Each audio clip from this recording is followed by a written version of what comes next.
Muy bien, hermanos, vamos a hacer nuestra declaración de fe. Y si usted tiene su Biblia,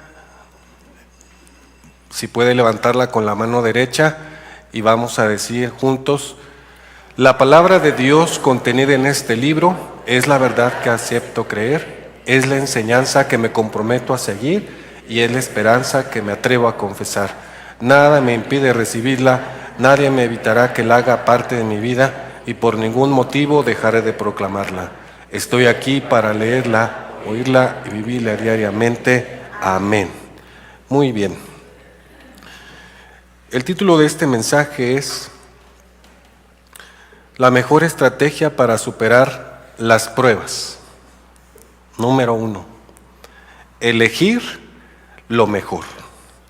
La mejor estrategia para superar las pruebas. Número 1. Elegir lo mejor. Y está basado en el Antiguo Testamento, en el libro de Reyes, en el segundo libro de Reyes, capítulo 6, de los versículos 24 y en el capítulo 7 hasta el 20. Ese fragmento de segundo libro de Reyes. Pero antes, déjame introducirme de la siguiente forma. Ninguno de nosotros eligió a sus padres, ni a sus hermanos. Y algunos hermanos en particular dicen: no, pues yo menos, no elegí a mis hermanos, pero ahí están.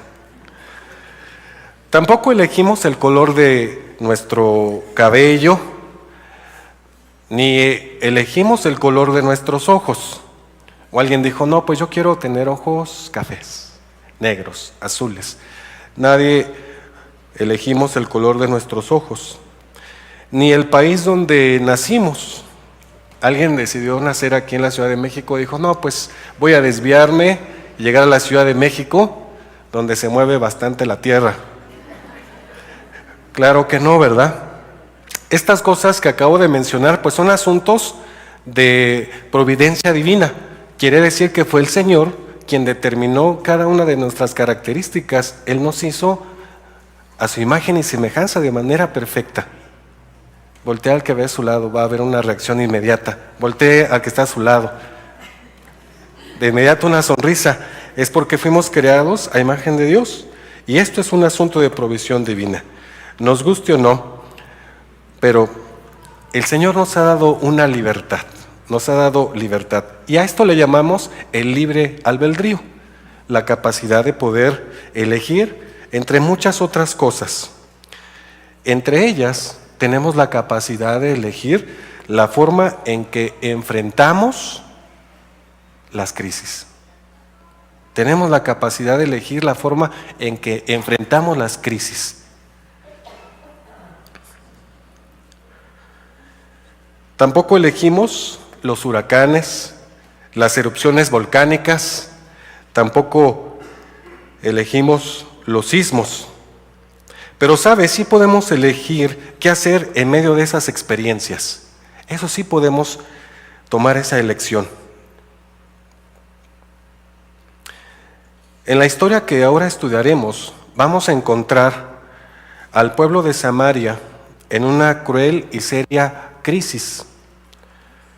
Y vamos a ver 4 reacciones de los diferentes personajes ante esta crisis. Vamos a ver a un rey, a un príncipe en quien el rey se apoyaba, a Eliseo y a un cuarteto de leprosos que escogieron diferentes maneras de enfrentar la dificultad. Así que vamos a estudiar la historia y aprendamos a vivir escogiendo lo mejor. Pero antes, ¿les parece que oremos? Señor, gracias por tu palabra. Te pedimos que nos hables a cada uno según nuestra necesidad. Gracias, Señor, porque podemos estar escuchando tu voz. En Cristo Jesús, amén. Bien, vayamos al pasaje entonces. Abra su Biblia, segundo de Reyes, capítulo 6, versículo 24, y leeremos del capítulo 7 hasta el 20. Repito, segunda de Reyes, capítulo 6, desde el 24, todo el capítulo hasta terminar, iniciando el 7 y hasta el 20. Muy bien, Voy a elegir a uno de los lectores, algún voluntario que quiera ayudarme a leer este pasaje. Luis Ángel, pasa por favor, hijo, a leer el pasaje. Estoy un poco ronco, así que voy a pedirle al hermano Ángel que nos lea el pasaje. Adelante.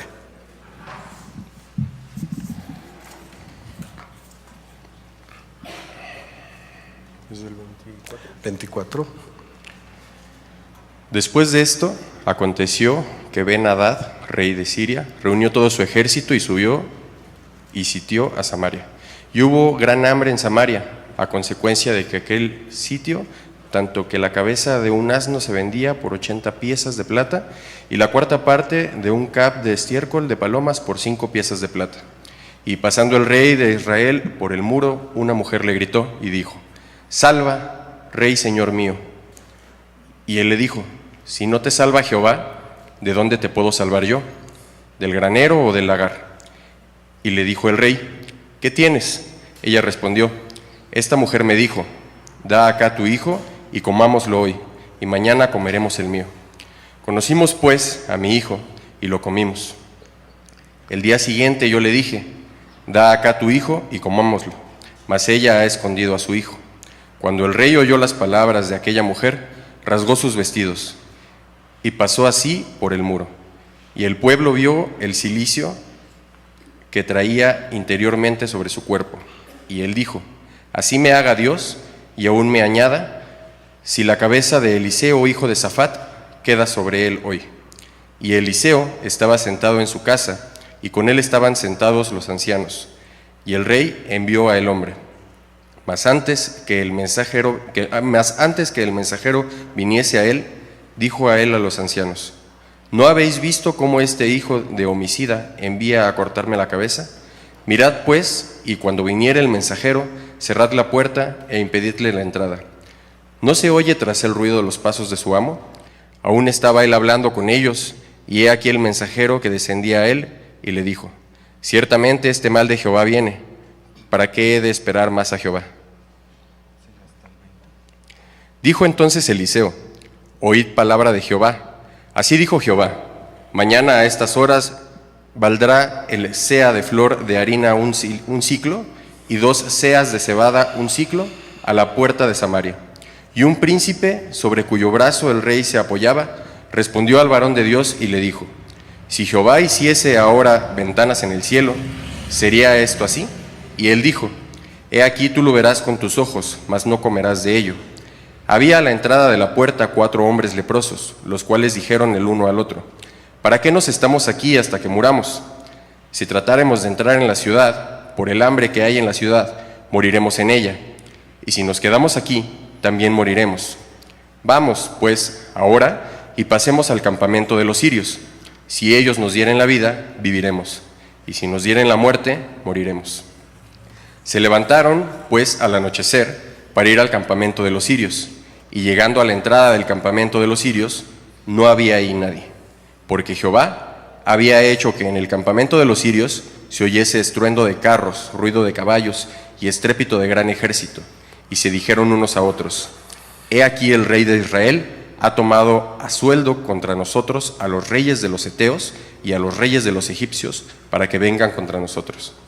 Y así se levantaron y huyeron al anochecer, abandonando sus tiendas, sus caballos, sus asnos y el campamento como estaba, y habían huido para salvar sus vidas. Cuando los leprosos llegaron a la entrada del campamento, entraron a una tienda y comieron y bebieron, y tomaron allí plata y oro y vestidos, y fueron y lo escondieron, y vueltos entraron en otra tienda, y de allí también tomaron y fueron y lo escondieron.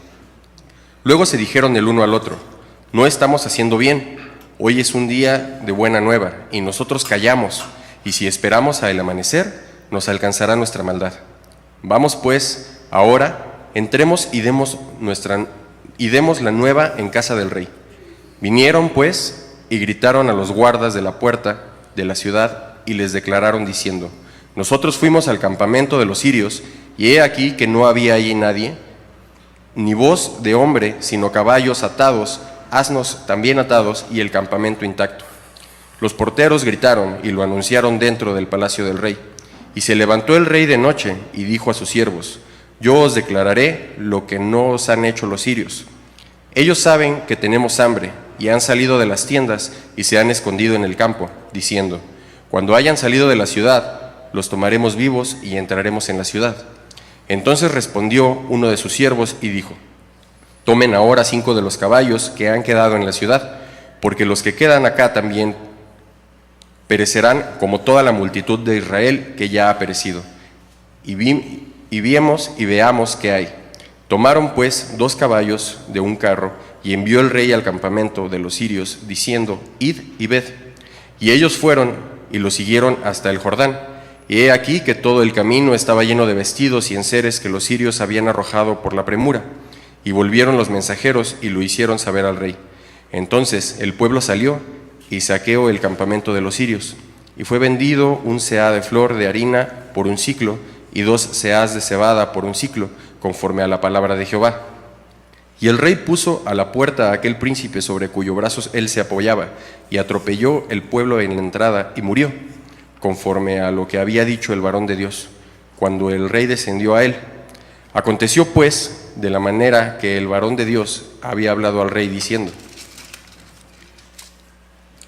2 seahs de cebada por un siclo, y el seah de flor de harina será vendido por un siclo mañana, a estas horas, a la puerta de Samaria. A lo cual aquel príncipe había respondido al varón de Dios, diciendo: si Jehová hiciese que las ventanas del cielo, ¿pudiera suceder esto? Y él dijo: he aquí, tú lo verás con tus ojos, mas no comerás de ello. Y él sucedió así, porque el pueblo le atropelló a la entrada y murió. Dios bendiga su palabra. La mejor estrategia para superar las pruebas, elegir lo mejor. Mire, primera enseñanza.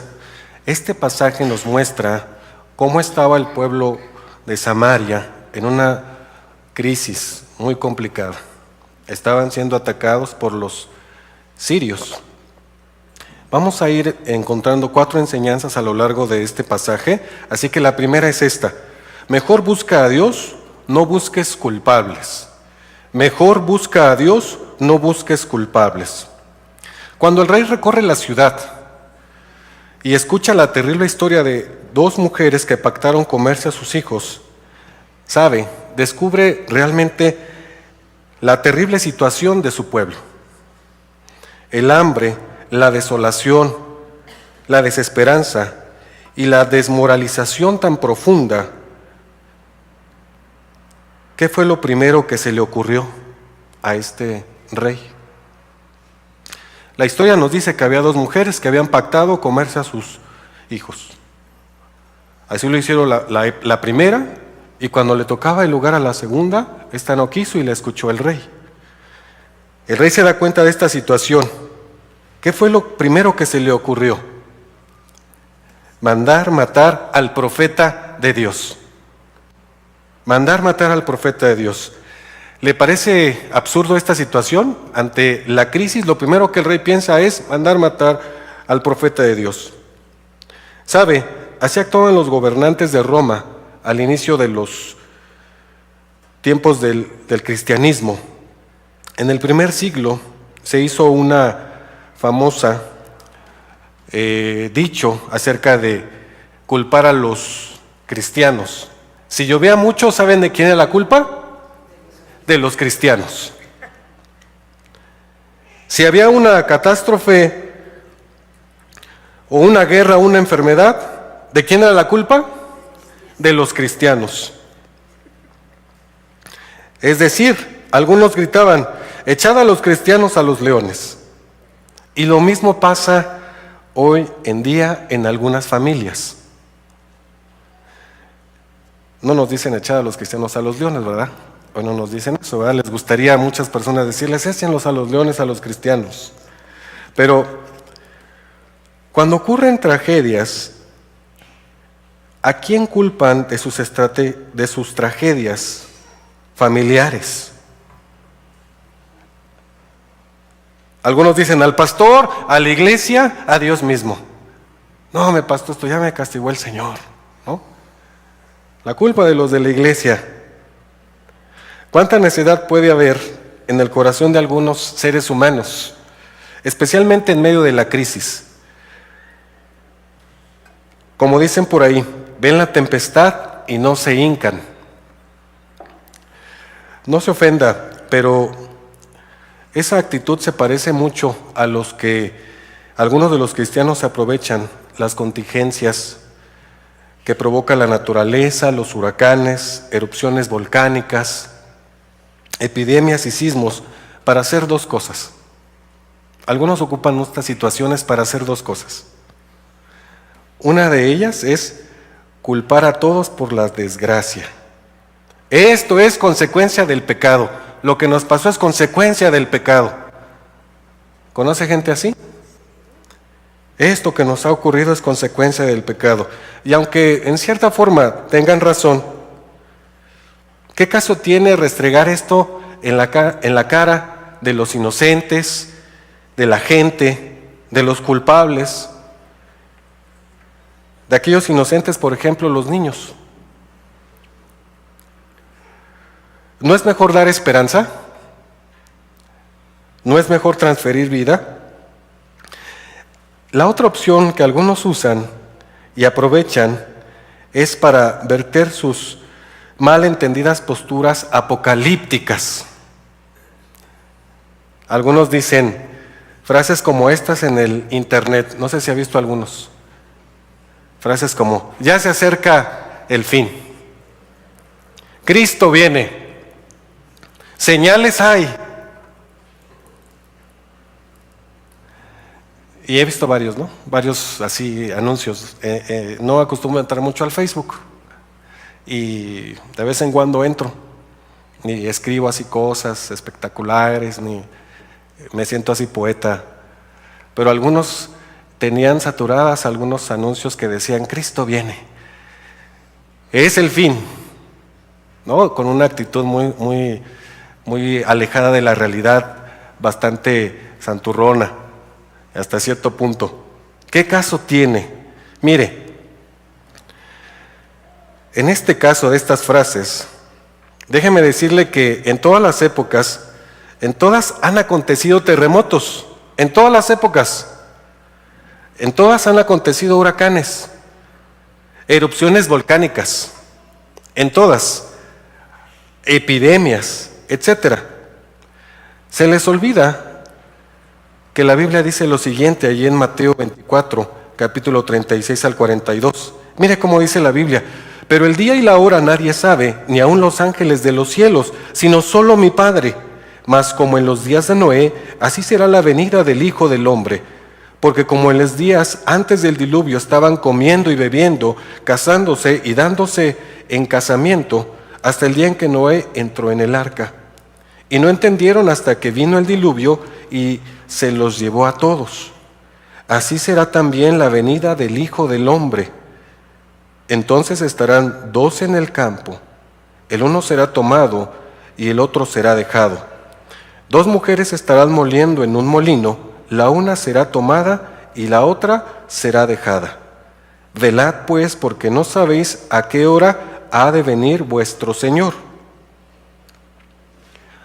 Esto quiere decir que nadie sabe. Significa que nadie sabe en realidad. O sea, nadie sabe es que nadie sabe, nadie puede ni sospechar ni se lo puede imaginar. Así que cuando alguien dice ya viene, lo más seguro es que está equivocado. Así que en lugar de estar espantando a la gente, deberíamos compartir esperanza. En lugar de estar algunos espantando a la gente, deberíamos compartir esperanza. ¿Qué debió haber hecho aquel rey atribulado? ¿Qué se imagina? ¿Recuerda la historia que leímos en Segunda de Reyes? ¿Qué debería de haber hecho este rey atribulado? Lo mismo que debemos hacer nosotros en toda circunstancia. ¿Qué es lo mismo que debemos hacer nosotros en toda circunstancia?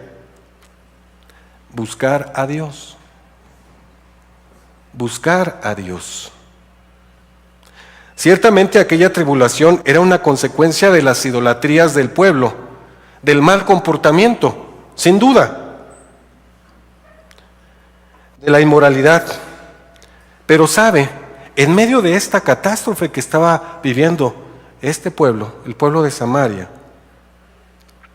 había una esperanza y esta estaba escondida en Dios. Había una esperanza y esta estaba en Dios. De hecho, pese a su insensatez, Dios habría de darles una solución. Dios habría de darles una solución. ¿Qué es lo primero que le viene a la mente cuando descubre que está en una dificultad? Analice la pregunta. ¿Qué es lo primero que le viene a la mente cuando descubre que está en una dificultad? ¿Buscamos al culpable? Le propongo un trato. Ante una dificultad, busquemos a Dios. Ante una dificultad, busquemos a Dios. Esta primera enseñanza, mejor busca a Dios, no busques culpables. Así que, ante una crisis, lo primero que tenemos que hacer es buscar a Dios. Segundo, mejor cree y espera, no dudes. Mejor cree, espera y no dudes. La enseñanza en el pasaje es clara. La diferencia entre creer y dudar puede ser la vida o la muerte. Esta es la enseñanza de este pasaje. La diferencia entre creer y dudar puede ser la vida o la muerte. El pasaje nos habla de un rey malo que no supo defender a su pueblo. Estaba sitiada la ciudad, había soldados en la puerta, no podían entrar alimentos, no podían salir, estaban ahí enclaustrados. Esa es la situación en la que estaban en el contexto. Este rey no supo defender a su pueblo, pero también nos presenta a un príncipe sobre el cual el rey se apoya, que no quiso creer.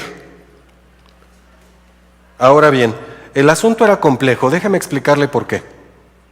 En el momento del sitio, los alimentos estaban tan escasos que aún las cosas de ínfima categoría, como la cabeza de un asno y las semillas toscas de una planta, valían miles y hasta millones de pesos. Era una gran calamidad. Una cabeza de asno o semillas eran demasiado costosas en el contexto de este pasaje. Sin embargo, el profeta de Dios dijo esto, es decir, Eliseo. Dijo esto, mire lo que dice: mañana a estas horas valdrá el seah de flor de harina un ciclo, y 2 seahs de cebada un ciclo a la puerta de Samaria. La profecía es algo equivalente a lo siguiente: mañana a estas horas 1 kilo de tortillas de harina de trigo costarán 1 peso, y por 1 peso te darán 2 kilos de tortillas de maíz y las traerán a tu domicilio. Era el equivalente a la profecía que estaba diciendo Eliseo. Lo que el príncipe incrédulo dijo fue esto: mire, si Jehová hiciere ahora ventanas en el cielo, ¿sería esto así? ¿Sería esto así? Ciertamente tenía lógica, pero carecía de fe. O sea, era algo lógico. No estamos en plena calamidad. ¿Sería esto posible? ¿Sería posible que esto pudiera ocurrir? Carecía de fe. Los momentos críticos de la vida nos ponen en 2 disyuntivas. Los momentos críticos de la vida nos ponen en 2 disyuntivas. ¿Cuáles son estas 2? Dudar o creer. Solo son 2 opciones: dudar o creer. Y en esta disyuntiva, todo lo que tenemos que hacer es únicamente tomar una elección: dudar o creer. Solamente una elección. Así de simple, creemos o dudamos. Así de simple, creemos o dudamos. Mire, Lee Wallace fue un gobernador de Nuevo México hace más de un siglo. Era un hombre agnóstico, muy culto y aguerrido, crítico del cristianismo. Su esposa era miembro de una iglesia metodista y oraba por él. Lee Wallace, un día, por el consejo de un amigo, decidió investigar todo con respecto a Jesús y comprobar si realmente su existencia era verídica, es decir, comprobar que esto de Jesús era una mentira. Después de un tiempo llegó a una conclusión, que Jesús había existido. Llegó a esta conclusión, Jesús existió, y que era un personaje tan real como aquellos otros a los que él admiraba: Sócrates, Platón, César. Él continuó sus investigaciones, y al seguir investigando, llegó a una conclusión. Fue impresionado por las enseñanzas de Jesús. Este hombre fue impresionado por las enseñanzas de Jesús, de tal manera que llegó a preguntarse, si Jesús fue una persona verdadera, ¿sería quien dijo ser? Finalmente cayó de rodillas y reconoció a Jesús como su Salvador personal. Él escribió un libro acerca de la realidad de Jesús que llegó a ser una obra de arte. ¿Sabe cuál fue? De hecho, usted y yo hemos visto en el cine esta historia que él escribió acerca de un personaje que se llama Ben-Hur, ¿la recuerda? Actuada por Charlton Heston. Algunos jóvenes dicen, ¿qué es eso? Bueno, la película fue hecha en el 59, ¿no? En 1959. Y es más conocida por esa escena donde van los caballos en la carrera de caballos y los latigazos se oyen y va Ben-Hur ahí ganando la carrera. Pues esta historia fue escrita por este hombre que decidió creer en Jesús, investigó, y al tomar la decisión de saber si Jesús realmente era quien dijo ser, solamente tenía una opción. En realidad tenía a Dios, pero solo podía tomar una decisión. Y él eligió sencillamente creer. Sencillamente creer. Quiere decir que la mejor estrategia para superar las pruebas es mejor creer y esperar y no dudar. Primera enseñanza, recuerda, mejor buscar a Dios, no busques culpables. Segunda enseñanza, mejor cree y espera, no dudes. Y hay una tercera enseñanza dentro de este pasaje. Mejor comparte y anuncia, no acapares. Mejor comparte y anuncia, no acapares. Qué interesante. Mire, Dios usó a 4 hombres muy especiales para descubrir y anunciar su provisión y la salvación de la crisis. Estos 4 hombres eran los llamados leprosos, los llamados inmundos. En aquella época se les discriminaba terriblemente a los leprosos. Una persona que se enfermaba de lepra era prácticamente rechazada de la sociedad, era relegada. Contraer lepra era una de las peores cosas que le podía pasar a un ser humano. Se le aislaba y se les obligaba a vestir con harapos, cubriendo sus extremidades y el rostro para ser identificados. No podían entrar a las ciudades sin un permiso muy especial. Y a menudo usaban un madero largo con una canasta para recibir limosnas y así no tener que acercarse a la gente. Realmente, ser un leproso en los tiempos de Jesús era algo muy grave, al grado de que algunos les decían o los llamaban que muertos en vida. Cuando tenían que entrar a las orillas de la ciudad, tenían que gritar ¡inmundo! ¡Inmundo! para anunciarse de que iban a entrar los leprosos, y ni siquiera podían aspirar a que alguien los tocara. El único que lo hizo fue el Maestro Jesús. Así que la situación de estos 4 es muy interesante. Su valor para ir a visitar el campamento de los sirios estaba basado en un asunto muy simple. ¿Qué podían perder? ¿Recuerda la historia? La ciudad está sitiada, están los sirios allí con sus carruajes, sus caballos, sus armas.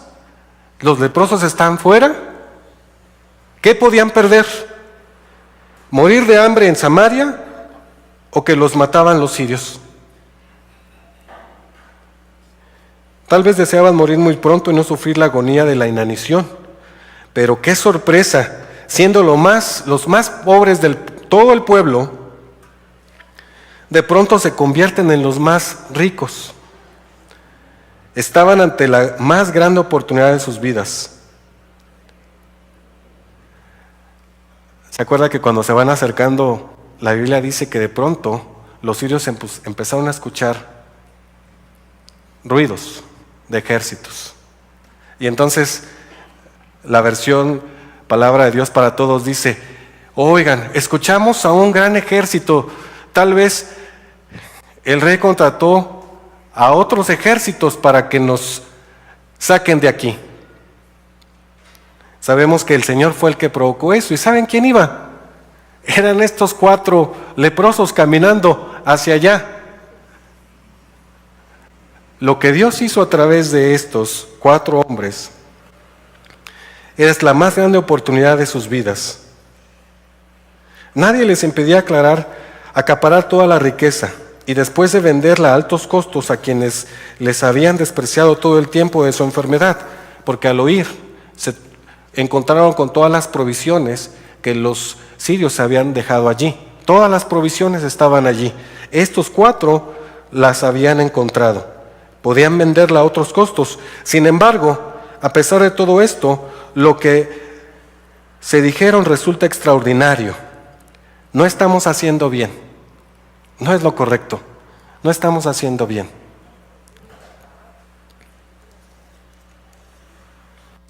Hoy es día de buena nueva y nosotros callamos. Y si esperamos hasta el amanecer, nos alcanzará nuestra maldad. Estos 4 hombres dijeron esto. ¿Cuánta sabiduría? Se dieron cuenta de que eran un instrumento de bendición y no cayeron en la tentación de ser unos oportunistas. Se dieron cuenta que no podían caer en esta tentación. Así que en medio de la crisis siempre hay gente que se convierte en un buitre de los caídos, pero también hay quienes se convierten en agentes de bendición. Hay gente que se convierte en un agente de bendición, como lo ha sido nuestra iglesia. Lo interesante es que, de acuerdo con la palabra, aquellos que comparten prosperan, y aquellos que acaparan son alcanzados por su maldad. Hay que decirlo, si los leprosos hubieran acaparado toda la riqueza, eventualmente hubieran muerto en la misma miseria. ¿Por qué? Porque el pueblo al que pertenecían hubiera muerto de hambre sin remedio, y ahora, ¿con quiénes hubieran podido negociar? Su decisión de compartir la bendición fue también su salvación. Es decir, cuando nosotros compartimos y anunciamos el mensaje de salvación, compartimos y no acaparamos. Esta es la tercera enseñanza. Mejor comparte y anuncia, no acapares. Cuarta enseñanza. Mejor vive y sé feliz. No te autodesprecies. Mejor vive y sé feliz. No te autodesprecies. Mire, déjeme decirle que la depresión siempre aparece cuando hay crisis. Siempre aparece cuando hay crisis. El desempleo, los bajos recursos, las carencias y las profecías de crisis nos hacen sentirnos más pequeños, nos hacen sentirnos menos, y en ocasiones nos empujan a sentirnos devaluados y pequeños. Sin embargo, la historia que estudiamos nos confronta con una cosa. No fueron el rey, ni los príncipes, ni los guerreros los que fueron usados para dar bendición al pueblo. Fueron los despreciados, los discriminados, los últimos en la fila del prestigio y de la dignidad. Según los valores del mundo, estos 4. Mejor vive y sé feliz. No te autodesprecies. La enseñanza es clara. Dios puede usar a cualquiera de nosotros para compartir la bendición de la prosperidad. Una vez más, es cuestión de una elección. Podemos escoger despreciarnos, pero también podemos escoger vivir y ser felices. Seguramente hemos estado alguna vez en nuestra vida en alguna crisis. Seguramente hemos padecido alguna situación difícil. Seguramente hemos sido testigos de situaciones que no nos gustaría volver a presenciar. Pero de una cosa estamos seguros, que amamos al Señor y todas las cosas nos ayudan a bien. No quisiéramos volver a esa situación, pero damos testimonio cuando el Señor nos ha rescatado. Pero lo más importante es que podemos escoger entre vivir y ser felices. No importa las circunstancias. Podemos tomar la elección de buscar a Dios y no buscar culpables. Mejor creer y esperar. Compartir y anunciar. Vivir y ser felices. Hace varios años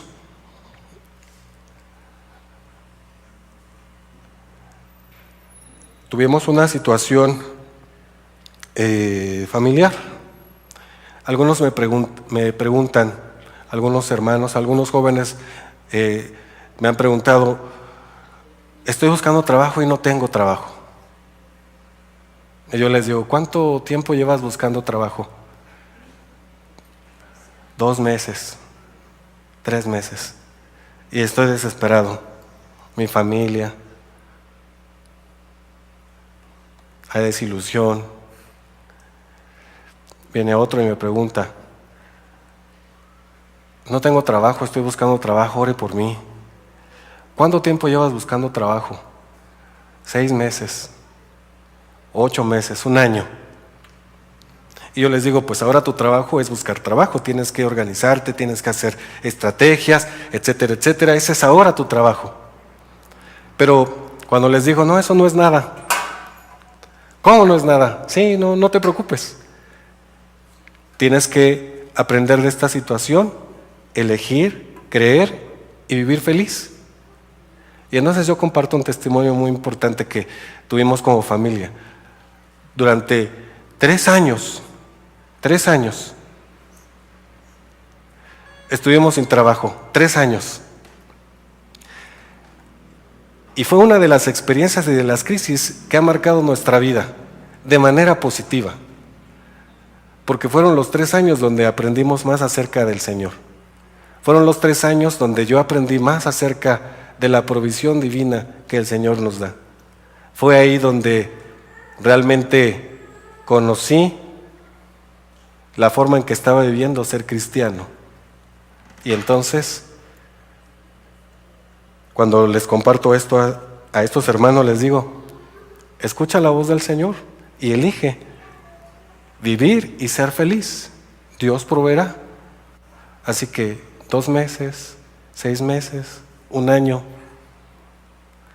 cuando estamos tomados de la mano del Señor, la mejor estrategia para superar las pruebas es elegir lo mejor. Así que hay un desafío, mis amados. Escojamos lo mejor. El desafío es el siguiente: busquemos a Dios en cualquier circunstancia. Número 2, creamos en el Señor en cualquier circunstancia. Compartamos y vivamos felices. Amén. Vamos a inclinar nuestro rostro y orar y agradecerle al Señor porque tenemos esta capacidad de elegir lo mejor.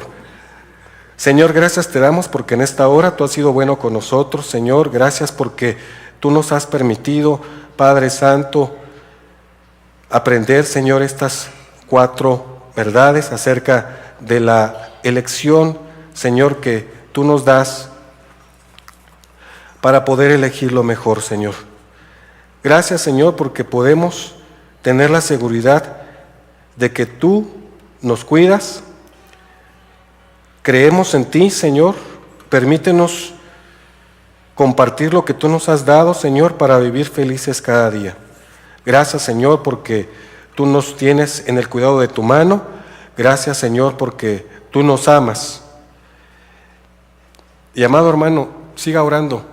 Si en esta ocasión usted está en alguna situación complicada, alguna situación difícil, yo le invito que ahí en lo personal, ahí en su corazón, le diga al Señor: Señor, dame la oportunidad de superar cualquier situación eligiendo lo mejor.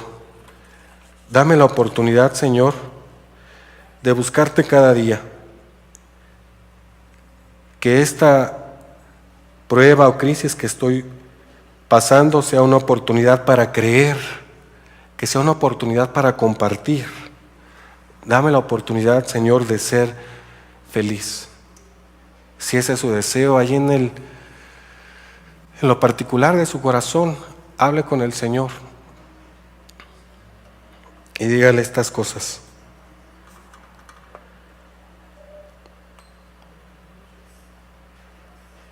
El Señor puede usar a cualquiera de nosotros para compartir la bendición de la prosperidad. Es cuestión de una elección. Gracias, Señor, porque nos amas. Gracias porque podemos acercarnos ante ti, Señor. Permítenos, Señor, seguir viviendo felices, tomados de tu mano, Señor. Bendice a cada uno de mis hermanos. Los pongo en tus manos. En el nombre de Cristo Jesús. Amén.